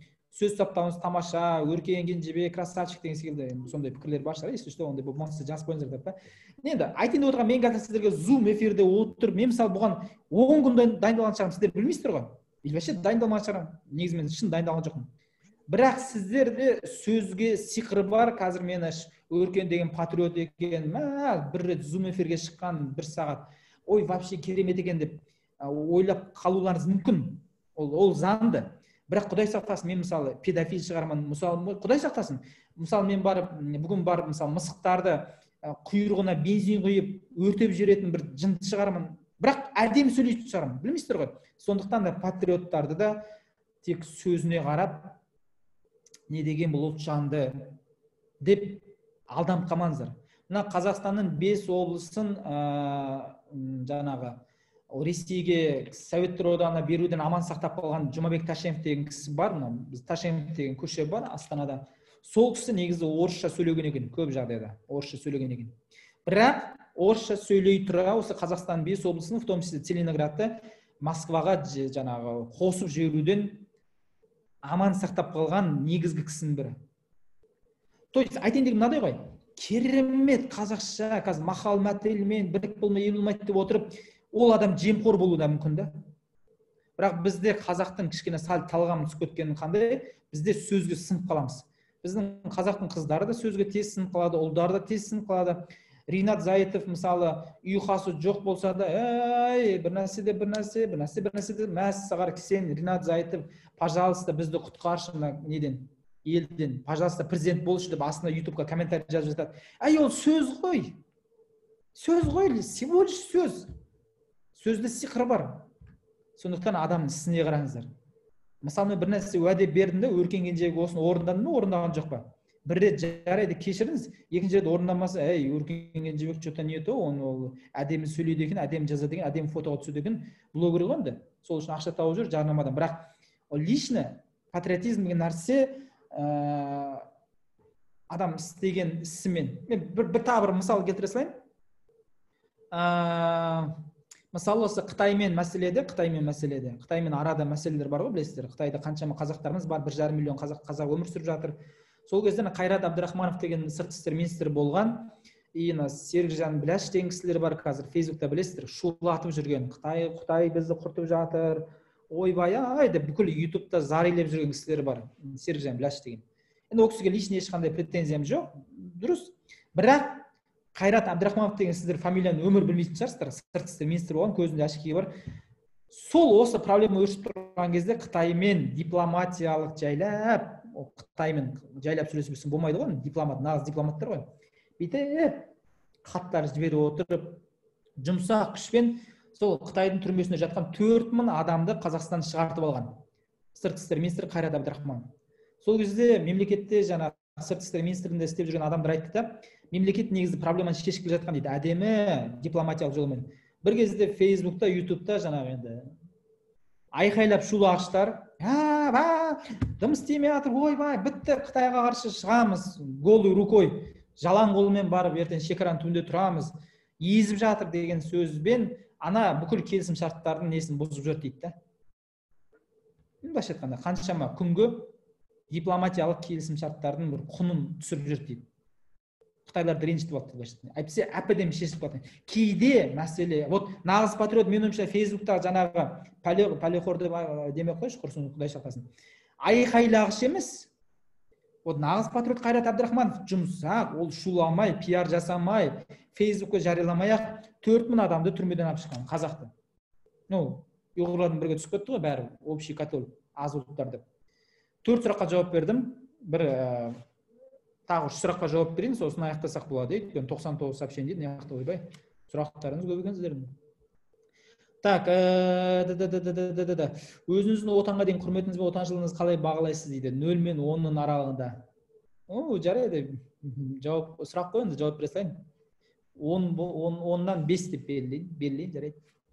Еліміздің ертеңіне жастарға айтар кеңесіңіз қандай кітап ұсынасыз патриотизм туралы? Патриотизм туралы кітап болмайды. Арнайы. Патриотизм, қалай айтсақ, патриотизмі 0 адамдарға арналған кітап деген секілді ондай болмайды әлде. Мен кино кеңес бере аламын, бұл 6 сұраққа жауап болсын. Жазып алыңыздар міндетті түрде, және бүгін ютубтан болмайды, гуглдан теріп көріңіздер. Цвет шафрана деген. Не жерге жарайды жазайыншы? Цвет шафрана. Бұл үнді киносы. Не кетпейді? Ой, екен. Кетпей жатыр маған. Так, қазір. Цвет шафрана деген кино бұл, кетті, аты кетті. Цвет шафрана деген кино бұл Индияның киносы, Амир Хан деген түскен 2006 жылы, үндісше аты Рангде Басанти. Ғажап кино, нағыз патриотизмді көтеретін кино. Қазір синопсысын айтпай қойшы, қазір мен просто сюжетін айтып жіберуім мүмкін, сол үшін сіздерге қызық болмай қалуы мүмкін. Қысқасы бұл киноны Англияда, Америкада патриотизмге баулу курстарында көрнекілік ретінде оқытады екен. То есть көрсетеді. Сол үшін сіздер бүгін көріп алыңыздар. Ал кітап енді любой тарихи кітапты оқыңыздар. Есенберлин болсын, Кекілбаев болсын, Мағауиннің кітаптары болсын, тарихты оқыңыздар. Тарих, тарих. Нағыз патриотизм тарихта. Так, 6 сұраққа жауап бердім. Мен астына түсіп кеттім сұрақтардың астына. Не істесем екен? Так.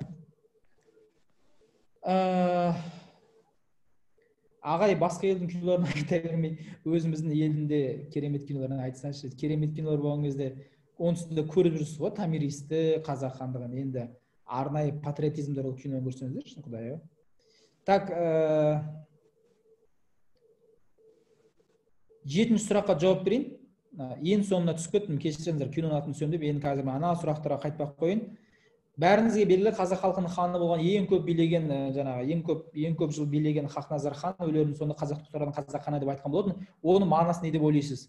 Тәкаппарлық туралы не білесіз? Адам тәкаппар болмау үшін не істеу керек? Адам тәкаппар болмау үшін өзінің орнын білу керек. Сосын халық тәкаппар болмау үшін өзінің орнын білу керек. Міне қазір бағанағы ксенофобия дегенге келіп кеттік. Мысалы, біз енді цигандарды менсінбейміз ғой. Циган десе енді оның өзі мемлекеті де жоқ, президенті де жоқ, жүрген бір тобыр босып жүрген, цыганский табыр.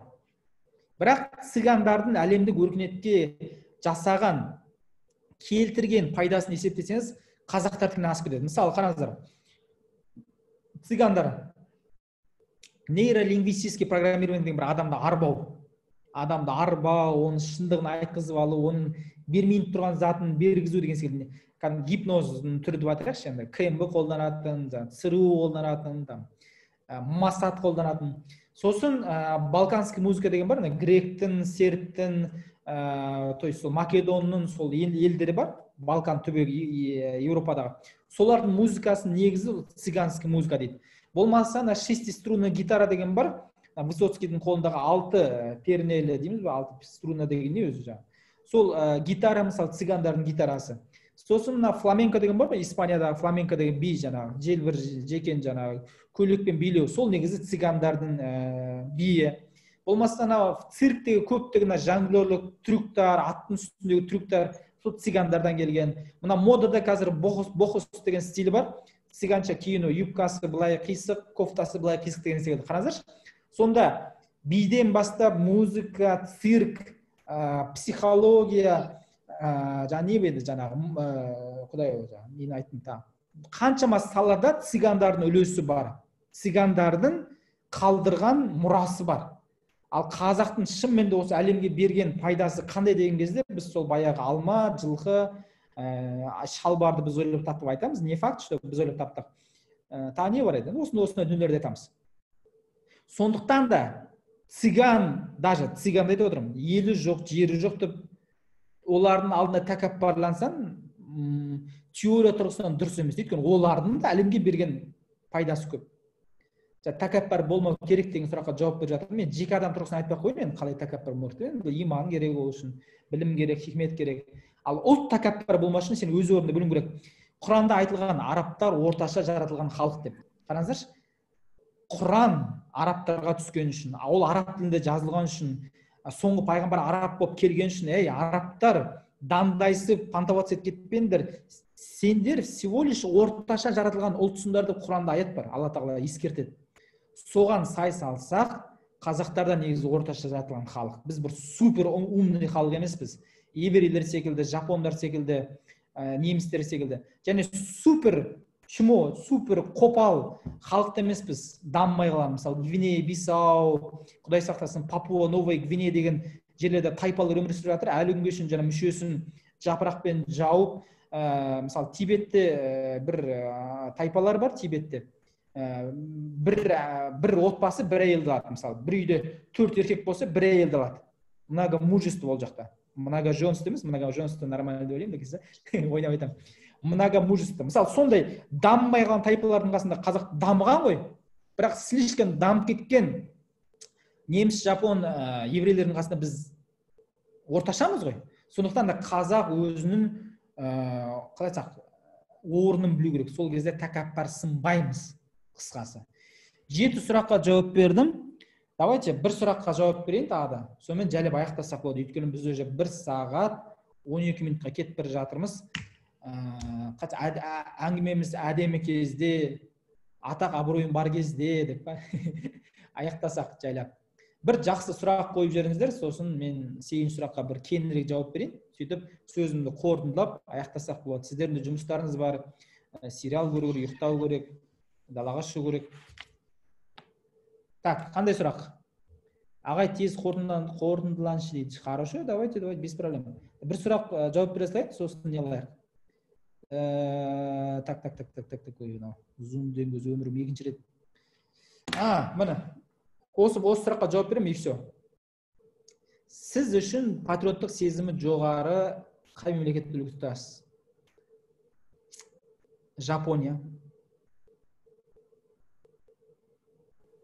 Енді әр елді үлгі тұтуға болады, бірақ менің ойымша Жапония керемет ел, және олардың ұлтшылдығы, олардың қалай айтсақ, өз елін сүю қабілеті өте қатты дамыған.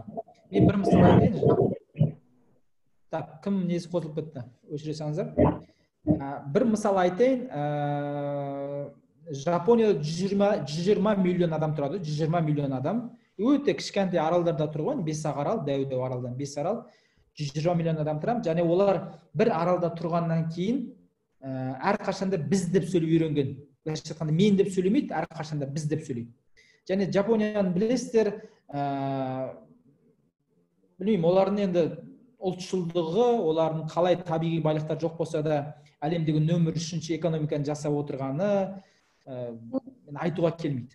Болмаса Португалияны алып қараңызшы. Португалия деген мемлекет, сіздер қазір тек Криштиану Роналдудың туған жері деп қана қарайсыздар ғой, былай қатты қазір атағы шығып жатқан жоқ, бірақ Португалия кезінде 53 елді жаулап алған. Португалия 53 елді жаулап алған. Ангола, Мозамбик, Бразилия, мысалы Бразилия 200 миллион адам тұрады Бразилияда, бірақ олар португал тілінде сөйлейді. Португалия Гоаны жаулап алған, Индиядағы Португалия, Қытайдағы Макаоны жаулап алған. Қысқасы, Португалия 53 елді жаулап алған, сол Португалияда қазір 10 миллион адам тұрады.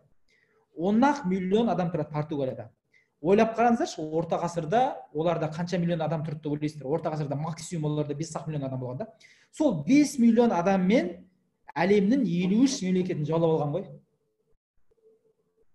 Болмаса Финляндияда 5 миллион адам тұрады. Финляндия бірақ сол менің үйімдегі Тиккурулия деген бояуды да, Nokia'ны да шығарады, Nokia'ның Тайрес деген шинаны да шығарады. Әлемдегі нөмір 1-ші қазір образование, әлемдегі ең таза ауыз су. 5 миллион адаммен ешкімге қолын жаймай әп-әдемі мемлекет жасап отыр. Сондықтан да патриотизм деген сөз, қазақ бала туа берсін, біз 70 миллион, 80 миллион болмай Қытайға жоқ болып кетеміз деп қыртынбай ұран көтеру емес. Эстонияда 1 миллион 300 мың адам тұрады. Алматының халқынан да аз. Алматыда қазір 1,5 миллион адам тұрады. Эстония 1 миллион 300 мың адам. Бүкіл Skype Эстониядан шықты. Қазір Астанада қазір Bolt деген система бар, Яндекс секілді сервис. Эстонияға біз бүкіл сонның жүйесін Эстониядан алдық, біз бүкіл Егофтың жүйесін Эстониядан алдық. Эстонияда мен болдым, почему-то жоғалып бара жатырмыз. Ойбай, бізді Россия басып алайын деп жатыр, хотя Россияның көршісі. Үйтіп жатқан ешкім көрген жоқпын. Қандай адам болса да сапалы болу керек. Қазақ ешқашан көп болмаған. Бұл уже мен уже қорытынды сөзін ойлаңыздар. Қазақ, міне қазір 12 миллионға жеттік па? Қазақстанда бұл ең көп қазақтың болған саны қазір 2000 жылдық тарихымызда қазақтың ең көп болғаны осы 12 миллион. Өйткені қараңыздаршы, Алиханның кезінде айтады 6 миллион болдық дейді. Қасым ханның кезінде айтады 17 ғасырда 1 миллион болдық, шүкір дейді. 1 миллион болдық дейді 17 ғасырда. 20 ғасырдың басында 6 миллион болдық дейді. Сонда 17 ғасырда 1 миллион болсақ, оның алдында вообще 500 мың, 300 мың, 400 мың болып жүргенбіз ғой. Бірақ қазақ бабаларымыздың, біздің артықшылығымыз қандай болған? Біз тіпті соғыстың өзінде бір қазақтың батыры нормальный деген жоңғардың 3 батырын өлтіріп барып өлген да. То есть бір адамыз жоңғардың 3 батырына тең келген. Енді сіздерге келетін, жастарға беретін кеңесіңіз жатыр енді. Сіздерге берілетін кеңес қандай? Біз санымыз аз, санға не надейтесь? 70 миллион боламыз, түріктер секілді 80 миллион болайық, Индонезия секілді 220 миллион болайық деген секілді емес. Біз санымыз аз болса да сапамыз артық болу керек. Қытайдың 2 азаматына тең болайық, 3 қырғызға тең болайық, 5 өзбекке тең болайық, бір қазақ болсақ та. Ал ол үшін әрине қазіргі білімнің заманы, білімді жақсылап алыңыздар, тарихты оқыңыздар, саяхаттаңыздар міндетті түрде. Ата-анаңызға көмектесіңіздер, звондаңыздар, 200 теңге сап қойыңыздар баланстарына. Білмеймін, Құдаймен байланыстарыңыз жақсы болсын. Ислами еліміз ғой біз, негізі былай, мұсылманды қонған еліміз. Құдаймен байланысты реттесең, ар жағы өзі реттеле береді. Сондықтан да қалайсақ приоритеттерді дұрыс қойыңыздар. Сосын біз өз эгоист адам өзі эгоист нәрсе. Бірінші жақсылықты өздеріңізге жасаңыздар, сосын жаңағы патриоттық деңгей деген бар ғой, отбасыңды асыра, сосын әке шешеңе көмектес, қажылыққа апар, машина алып бер, сосын пожалуйста өзіңнің ауылында жол сал, шыбық ек, білмеймін, ауданында мәслихат болып жақсылық жаса, пожалуйста. Содан кейін барып өзінің облысына, еліне жақсылық жаса. Әйтпесе көп адам қазір патриот деп Әблязов түсінеді да. Әблязов деген қазір Парижде отырып алып, оның туған ауылы бар, Шымкент жақта, Түлкібас ауданында Әблязовтың туған ауылы бар. Ауылындағылар почти қарғайды дейді. Ей, бай болса, олигарх болса, 10 миллиард доллар алып кеткен Қазақстаннан. Ей, біздің ауылға 1 метр жол салып берген жоқ қой. 1 метр өзінің туған ауылына 1 метр жол салмады. Бір шыбық өргекпеді. Енді өзінің ауылына жақсылық жасамаған адам қалай вдруг қалай бүкіл елге жақсылық жасайды? Қалай менің жағдайымды ойлайды? Мені танымайды ол Әблязов. Өзін танитын ауылдастарына жақсылық жасамаған адам. Сондықтан да параметр бағана айттыңыздар ғой, шын патриот қандай, жалған патриот қандай деп. Осы критериймен де өлшеңіздер. Ол кімге жақсылық жасап жүр, патриот, сөзінен бөлек. Әйеліне қарай ала ма, әке шешесіне қарап жүр ма, отбасына қарап жүр ма, әулетіне сөзі жүре ма, то есть ауылына қараса ма, білмеймін, одан енді талап деңгейі өте береді ғой. Облысына қараса ма, еліне қараса ма деген секілді. Осы жігіттер, қыздар. Барлықтарыңызға аман сау болыңыздар, пандемия тез бітсін, уақытты жоғалтпаңыздар. Қазір жассыздар, ертең мен секілді кәртейсіздер. Мен бірнеше күн бұрын шашым бітпей қалған, ағара бастады. Сәл ұят екен зумда отырғанға. Айтайын деп ойнап айтып отырмын, мен кішкене сәл ироничный адам, мен просто инстаграмнан білмейтін адамдар сәл чоза қуғынбайды ойлап қалуыңыз мүмкін. Мен просто осылай сөйлеймін. Жаргонмен, орыс араластырып, ойыма не келіп тұр, әрине жүйелеп сөйлеуге тырысамын. Сондықтан барынша түсіністікпен қараңыздар менің сөзіме. Кейде прямо айтып қойсам, бана емшек деп, бір бәле деп. Мен емшектің аты емшек қой, қанша жасырсам да. Сол, баршаларыңызға аман саулық тілеймін. Сөзін аяқтаймын. Жасырсам барсың ба, жоқсың ба, не істеймін? Бармын. Рахмет аға, бүгін осылай уақыт тауып, жастармен ашық, жарқын сұхбат өткізгеніңізге көптен алғысымызды білдіреміз. Тек қана еңбегіңізге шығармашылық табыстар тілейміз. Көп елді саяхаттап, бұдан да маңызды ақпараттармен бөлісуді жазсын деймін. Көптен көп рахмет. Құрмет қатысушылар, бізде бүгін мінеки Өркен ағамен кездесу болып өтті. Қазір сіздерге арнайы Google Classroom'да дайындалған тапсырмалар бар. Яғни бүгінге сізге арнайы оқуға кітап беріледі. Сол кітапты оқисыздар, және де біздің лагердің соңғы күнде арнайы сол кітап бойынша тест тапсырасыздар. Бізде толығырақ ақпараттың барлығы жаңа группаларда жазылатын болады, және сонымен қатар ертең таңғы сағат 10-да біз семинар тренингтеріміз азында ерте тұрып дайын болыңыздар дегім келеді. Көптен көп рахмет. Қош сау болыңыздар.